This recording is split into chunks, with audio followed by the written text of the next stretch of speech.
तस्मै श्री गुरवे नमः।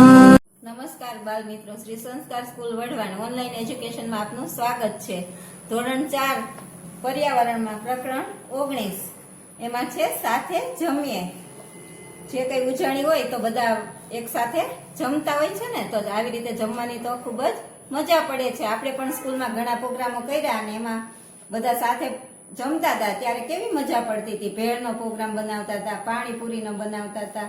આવી રીતે ઉજવણી કરવામાં તો ખૂબ જ મજા પડી જાય છે. તો અહીંયા આપણે એવું જ છે, વર્ગમાં ઉજાણી. તો વેકેશન પૂરું થયું, આજે શાળા શરૂ થઈ. શાળાઓમાં કેવી મજા કરી, સૌ વાતો કરે છે. જો વેકેશનમાં બધાને મજા જ પડી હોય ને, તો બધા બાળકો મળી અને બધા વાતો કરે છે કે કોણે વેકેશનમાં કેવી કેવી મજા કરી એમ. તો મીના કહે, તારા હાથમાં મહેંદી કેમ છે? તો આરતી કહે, મારા કાકાના લગ્ન હતા એટલે. તો મીના કહે, અરે ખૂબ જ મજા આવી હશે. તો આરતી કહે, હા મજા જ મજા, સાથે જમવાની પણ મજા. રેહાના કહે, આપણે આપણા વર્ગમાં પણ સાથે જમીએ તો? તો ડેવિડ કહે, મજા આવશે, ચાલો એમ જ કરીએ. આ બધા શું કહે છે કે આપણે આવી સાથે જમવાની ખૂબ જ મજા પડે. લગ્ન ને આવું બધું હોય ત્યારે બધાને તમે બધા એકબીજા સાથે જમો ને એવી રીતે પાર્ટી કરો છો ને, એવું પાર્ટીમાં, બર્થડે પાર્ટીમાં બધા સાથે જમતા હોય ત્યારે બધાને ખૂબ જ મજા પડે છે. તો આ લોકો કહે છે કે ચાલો આપણે પણ અહીંયા સાથે જમીએ. તો સૌએ વર્ગમાં ઉજવણી કરવાનું નક્કી કર્યું. બધા બાળકો ઘરેથી શું શું લાવશે એ કહેવા લાગ્યા. બધાએ વસ્તુ લાવી. શનિવારે ખરેખર ઉજવણી કરી. જાત જાતનું ખાવાનું મળ્યું. બધા સાથે રમ્યા, ગીતો ગાયા અને નાચ્યા. જો આવી રીતે એ લોકોએ ખૂબ જ મજા કરી. પછી છે તમારી નોટબુકમાં લખો, તમે બીજાઓ સાથે જમવું ગમે છે? તો તમને બીજા સાથે તો જમવાનું ખૂબ જ ગમે ને, મિત્રો સાથે જમવામાં તો ખૂબ જ મજા પડી જાય. તો કયા પ્રસંગમાં તમે તમારા મિત્રો સાથે જમો છો? તો બર્થડે પાર્ટી હોય કે લગ્ન પ્રસંગ કંઈ હોય તો તમે તમારા મિત્રો સાથે જમતા હો છો.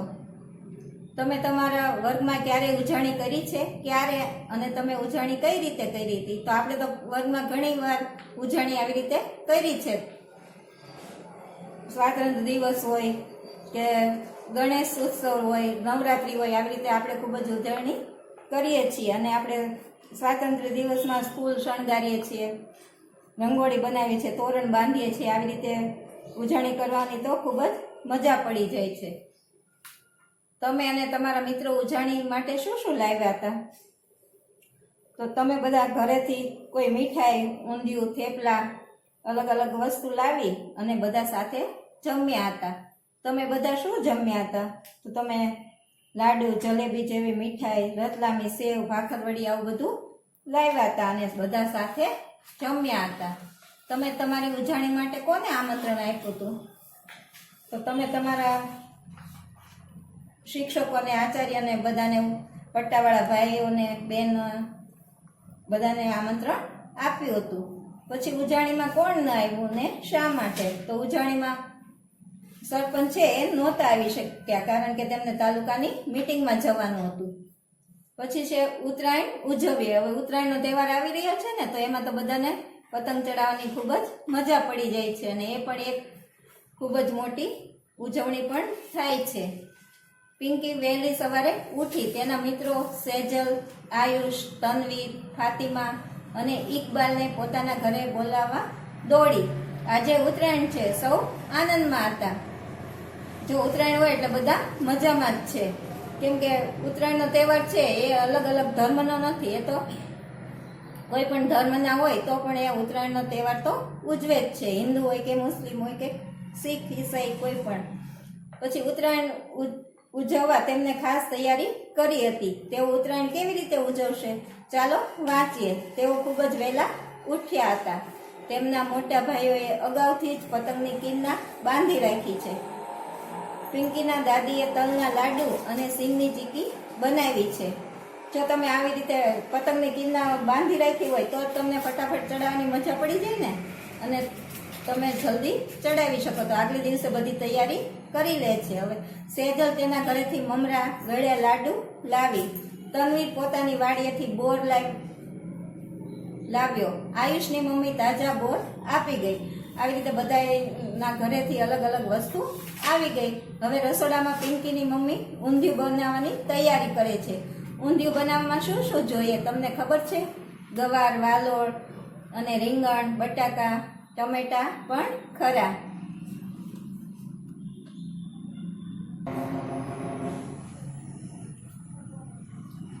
કેપ્સિકમ એટલે શિમલા મરચા, પછી લીલા ધાણા, આદુ જેવા મસાલા પણ જોઈએ. શક્કરિયા, સુરણ, રતાળું વગેરે તો ઊંધિયાની મજા જ નહીં, એમ કે આ બધું તો ખાસ જોઈએ. મમ્મીએ મેથીની ભાજીના વડા પણ ઉમેર્યા.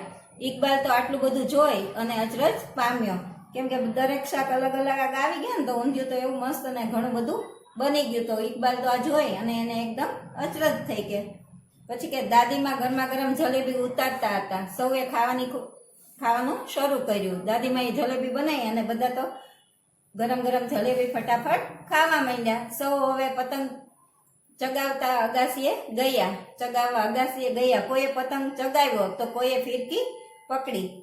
એ કાપ્યો, એ ગયો એવી બૂમો પાડતા પાડતા ગીતો પણ ગાયા. આખો દિવસ સૌ સૂરજના તડકામાં રહ્યા. ઉત્તરાયણની ખૂબ જ મજા કરી. જો હવે ઉત્તરાયણને દિવસે બધા અગાસીમાં રહે અને તડકામાં રહે છે એટલે એમને વિટામિન ડી પણ મળી જાય છે. એટલે જ આ એક તહેવાર ધાબામાં ઉપર કરવાની ખૂબ જ મજા પડે છે. તેથી વિટામિનની પણ ઉણપ રહેતી નથી. હવે ચાલો વાતો કરીએ. તો ઉત્તરાયણ ક્યારે ઉજવવામાં આવે છે? આ તો તમને ખ્યાલ જ છે કે 14મી જાન્યુઆરી હોય ત્યારે ઉત્તરાયણ ઉજવવામાં આવે છે. પછી બધા જ ધર્મના લોકો ઉત્તરાયણ ઉજવે છે એ તમે જાણો છો? તો આ ઉત્તરાયણ છે એ બધા જ ધર્મના લોકો ઉજવી શકે છે. પછી ચીકી અને તલના લાડુ કેવી રીતે બને છે તમને ખ્યાલ છે? તો તમને ખ્યાલ જ હશે કે મમ્મી સિંગના, તલના ને લાડુ બનાવતા હોય છે. તો ગોળની પાઈ કરી અને તલ અથવા સિંગ નાખી અને લાડુ બનાવે છે. તો આવું તો તમે મમ્મી બનાવતા હોય ત્યારે જોયું જ હશે. પછી તમારા ઘરે ઊંધિયું બનાવો છો કે બહારથી લાવો છો? તો આપણે ઘરે ઊંધિયું બનાવતા હોઈએ છીએ. તો ઘરે ઊંધિયું બનાવે તો એ ખાવાની ખૂબ જ મજા પડી જાય છે. પછી ઊંધિયું બનાવવામાં અગાઉથી શું શું તૈયારી કરવી પડે? તો ઊંધિયું બનાવવું હોય ત્યારે આપણે વટાણા ફોલવા પડે, વાલોળ ફોલવી પડે. આવું બધું આગલા દિવસથી સમારી અને સરસ ધોઈને બધું કરીને રાખવું પડે છે. પછી શોધી કાઢો અને કહો ગામના કેટલાક લોકોએ ઉત્તરાયણના દિવસે ઊંધિયું બનાવ્યું હશે? અનુમાન કરો. તો ગામના 50% લોકો તો ઊંધિયું બનાવ્યું જ હોય છે. અને આ તહેવાર એવો છે કે ત્યારે બધા શાકભાજી મળી રહે છે એટલે ઊંધિયું બનાવવાની પણ મજા પડે છે. તમે રાતે પણ ઉત્તરાયણ ઉજવાતી જોઈ છે? તમને એ પસંદ આવ્યું? તો તમે રાત્રે ઉત્તરાયણ ઉજવતા જોયા છે? રાતના ઓલા પતંગ ઉડતા હોય એની પાછળ ફાનસ બાંધવામાં આવે છે, એને ઘણા ગુબ્બારા પણ કહે છે. તો તમે જોવાની ખૂબ જ મજા પડતી હશે. પછી તમારા મિત્રો કયા કયા તહેવારો ઉજવે છે? તો તમારા મિત્રો હોય એ તો હોળી, ધૂળેટી, બેસતું વર્ષ, રમઝાન ઈદ, નાતાલ, નવરાત્રી, દશેરા, જન્માષ્ટમી, દિવાળી, રક્ષાબંધન આવા ઘણા બધા તહેવારો ઉજવતા હોય છે. તે દિવસે તેઓ શું શું કરે છે? તો તે દિવસે ઉત્તરાયણમાં તો બધા તલના લાડુ, પછી તલ સાંકળી, ચીકી, ઊંધિયું, જલેબી આવું બધું ખાતા જ હોય છે. પછી દિવાળીને એવું હોય તો દૂધ પાક ને મીઠાઈ ને પૂરી ને ખીર, ફરસાણ આવું બધું હોય છે. અને નાતાલ હોય ત્યારે તો કેક ને એવું બધું લાવતા હોય છે. તો આવી રીતે બધા અલગ અલગ વસ્તુ જમતા હોય છે. તહેવાર માટે ખાસ પ્રકારનો ખોરાક કોણ બનાવે છે? તો તહેવાર માટે ખાસ પ્રકારનો તો કંદોઈ અને ફરસાણવાળા બનાવતા હોય છે. તો કેટલાક લોકો ખોરાક તો આપણા ઘરની ગૃહિણીઓ જ બનાવતી હોય છે. પછી તમે અમુક તહેવારમાં ખાસ પ્રકારના રંગના કપડાં પહેરો છો? તો આ તહેવારમાં ખાસ રંગીન કપડાં પહેરાય છે. જેમ કે હોળી ધૂળેટીમાં સફેદ જબ્બો, પાયજામો, દિવાળીએ રંગીન કપડાં, રમઝાન ઈદ કે નાતાલમાં રંગબેરંગી પેન્ટ, શર્ટ, કોટ આવી રીતે પહેરવામાં આવે છે. પછી ઉત્તરાયણને બીજા કયા નામથી ઓળખાય છે? તો ઉત્તરાયણને તો આપણે મકર સંક્રાંતિ પણ કહીએ છીએ, તો એ નામથી પણ ઓળખવામાં આવે છે. પછી છે મધ્યાહન ભોજન. મધ્યાહન ભોજન એટલે સ્કૂલમાં ઘણી જગ્યાએ મધ્યાહન ભોજન ચાલુ હોય છે, તો ત્યાં બપોરના એ લોકોને સ્કૂલમાં જમવા આપે છે. તો બપોરનો 1:30 વાગ્યો છે, મેદાનમાંથી રસોઈની સુગંધ આવે છે, પેટમાં ગુડગુડ થાય છે. ભૂખને કારણે ભણવામાં પણ ધ્યાન નથી. જો તમને બપોરનો ટાઈમ થાય એટલે ભૂખ લાગી જાય ને, પેટમાં ગુડગુડ થવા માંડે અને જમવાનો પણ ટાઈમ થઈ ગયો હોય એટલે એ લોકોને ટન ઘંટ વાગ્યો. બધા બાળકો હાથ ધોવા દોડ્યા. હાથ ધોયા પછી અમે હરોળમાં જમવા બેઠા. શાળામાંથી દરેકને થાળી અપાઈ. જમતા પહેલા અમે બધાએ સાથે ગાયું, સાથે રમીએ, સાથે જમીએ, સાથે કરીએ સારા કામ, કાયમ રહેજો આપણી સાથે, ઘટ ઘટ વસતા શ્રી ભગવાન. આવી રીતે ગાય અને પછી જમવાનું ચાલુ કરે છે. આજે જમવામાં ચણા, ચાટ, થેપલા અને સૂકી ભાજી છે. ગઈકાલે અમે સુખડી અને વેજીટેબલ ખીચડી જમ્યા હતા. શાળાના રસોડાની બહાર રોજના ભોજનની યાદી મૂકેલી છે. તે અમને અઠવાડિયામાં જુદા જુદા દિવસે શું મળશે તે બતાવે છે. જ્યારે અમને તિથિ ભોજનમાં મીઠાઈ મળે ત્યારે ખૂબ જ મજા પડી જાય છે. જો બાળકોને અમુક કોઈક તિથિ ઉજવે તો એ જમાડવા, સ્કૂલના બાળકોને જમાડવા આવતા હોય છે, ત્યારે તેમને અલગ અલગ વસ્તુ જમવાની મજા પડી જાય છે. પછી શાળામાં મધ્યાહન ભોજન સમયની એક બીજી રસપ્રદ વાત છે. દરરોજ હરોળમાં અમે અમારી જગ્યા બદલીએ અને એક નવા બાળક સાથે જમીએ. મને એ ગમે છે કારણ કે હું નવા બાળકોને મળું અને નવા મિત્ર બનાવું છું. અમારા શિક્ષક કાળજી રાખે છે કે બધાને તાજું ગરમ ભોજન મળે. વાલીઓ પણ તિથિ ભોજન આપી અને તેમાં મદદ કરે છે. તો આવી રીતે બધા ભાઈબંધો સાથે, મિત્રો સાથે જમવાની ખૂબ જ મજા પડી જાય છે. અને શિક્ષકો પણ ખાસ કાળજી રાખે છે કે બાળકોને સરસ અને તાજું જમવાનું મળી રહે. હવે બધી વસ્તુઓ સારી છે. અમે તાજું, ગરમ અને પકવેલું ભોજન સાથે જમીએ છીએ. બધા બાળકો ભોજન પૂરું કરે અને તેનો બગાડ ન થાય તેની અમે કાળજી રાખીએ છીએ. સાથે જમવાની ખૂબ જ મજા પડે છે. ક્યારેક કોઈ ઘરેથી જમ્યા વગર આવે તો અહીં ધરાઈને જમે, પણ સાવ ભૂખ્યા પેટે તમને ભણવું ગમે? અનુમાન કરો. તો આવી રીતે કોઈને ભૂખ્યા જમવું ગમતું નથી, એટલે સ્કૂલમાં જમવાનું મળી રહે છે.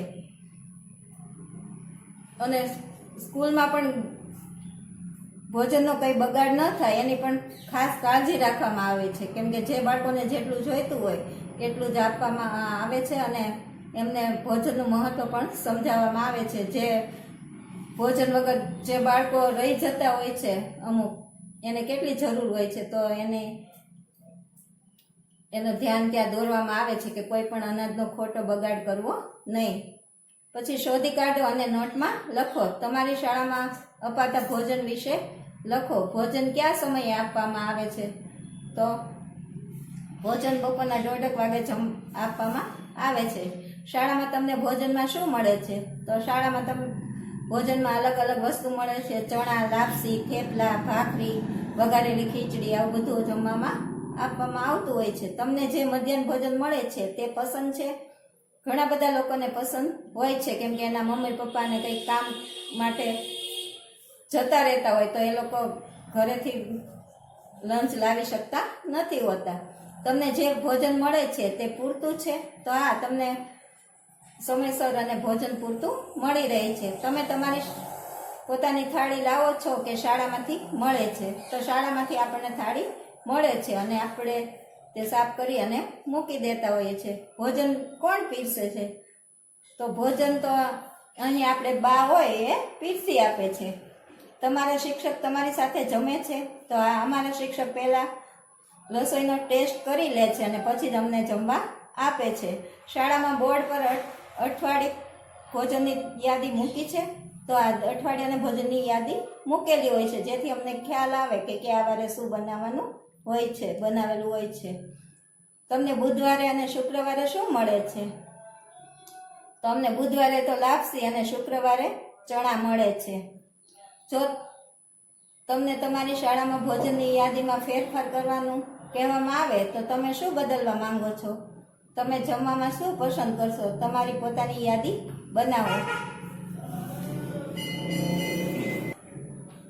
તો બાળકો, આ સ્કૂલના ટાઈમ ટેબલમાં તમારે કંઈ પણ ફેરફાર તમે માંગતા હોય કે અમને આ દિવસે આ જમવાનું મળે, તો તમારે એની યાદી અહીંયા બનાવવાની છે કે તમારે સોમવાર શું જમવું છે, બુધવારે શું જમવું છે, શુક્રવાર શું જમવું. તો આપણે ટાઈમ ટેબલમાં ફેરફાર કરી શકીએ. તો તમે અહીંયા એ લખજો. પછી છે મધ્યાહન ભોજન દરેક બાળકનો હક છે. તો આપણા દેશમાં ઘણા બાળકો એવા છે કે જેમને પૂરતું જમવાનું મળતું નથી, શાળામાં પણ ભૂખ્યા આવે છે. આપણા દેશની સર્વોચ્ચ અદાલતે હુકમ કર્યો છે કે પ્રાથમિક શાળામાં ભણતા બધા બાળકોને ગરમ પકવેલું ભોજન મળવું જોઈએ. આ દરેક બાળકનો હક છે. તો જેના મમ્મી પપ્પાની કામ માટે જતા રહેતા હોય છે તો એ બાળકોને ઘરે જમવાનું મળતું નથી અને એ લોકો સ્કૂલમાં આવી અને ભરપેટ જમે છે, એટલે એ લોકોને તો ખૂબ જ ફાયદો થાય છે. આ યોજના છે એ સારામાં સારી યોજના છે, જેથી કોઈ બાળક ભૂખ્યું રહે નહીં.